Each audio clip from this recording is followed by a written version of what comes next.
The context of Obamacare is that it was an imperfect bill. It never had a chance to get adjusted.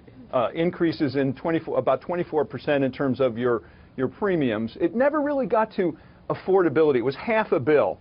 It dealt with accessibility, but not affordability, and that's very much missing in the debate now. How do you cut the costs that need to be cut? Well, David, Republicans say that this bill does cut the cost. That's what they're touting and championing. Yeah, I don't buy that. You know, number one, the AARP, the American Cancer Society, the AMA all oppose it. 24 million people, if you relate it to the CBO, are going to lose their health care by 2026. This is not a great bill coming out of the House, which is why they're going to have to start over in the Senate.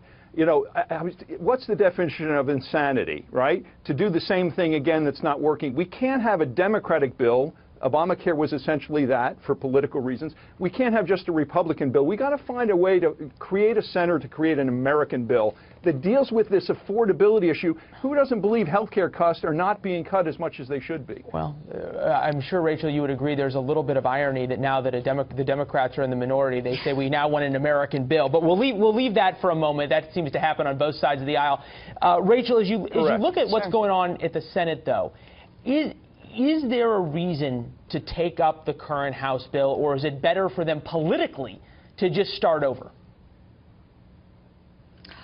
Well, first of all, back to Morey's point before, you know, the Democrats have never offered any changes or fixes to what is clearly an imploding failed Obamacare. Rachel, that really leaves them in a situation with very little credibility. But I will say that the Senate for so long has liked to blame everything on the House. The House has finally done their work, and the Senate has to do their work. They're not going to reinvent the bill that was brought to them.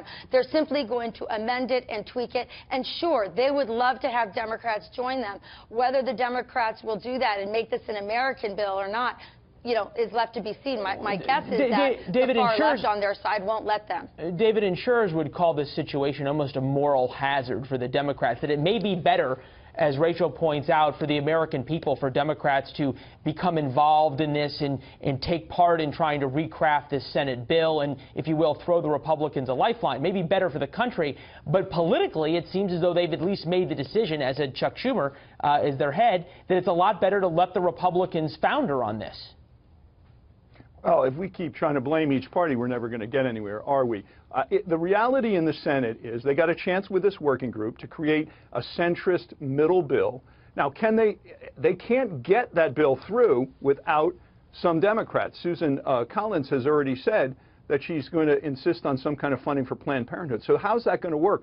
It sounds like McConnell's going to have to think about changing the majority rule back down to 50. We got 48 Democrats. I mean, how does the math work? Even if you get it through the Senate, then how do you get it back through the House with really strong, ultra-conservative players there? So, you know, my only advice is find a new center. What's missing now in the American political system, focused on cutting costs. That is the one thing Republicans and Democrats can agree on. Yeah. Cut the heck out of the costs in this system. Rachel, very quickly to you, David brought up an interesting point here about the issue of all of a sudden amending the majority rule, going down to a nuclear option for everything. 30 seconds, is that the smart move? No, absolutely not. And by the way, Planned Parenthood and abortions are not health care. And this is why the Democrats need to work with the Republicans on lowering costs. That's what they want, not pet projects on the left. All right. David, Rachel, appreciate both of you guys. Thanks so much. Rachel,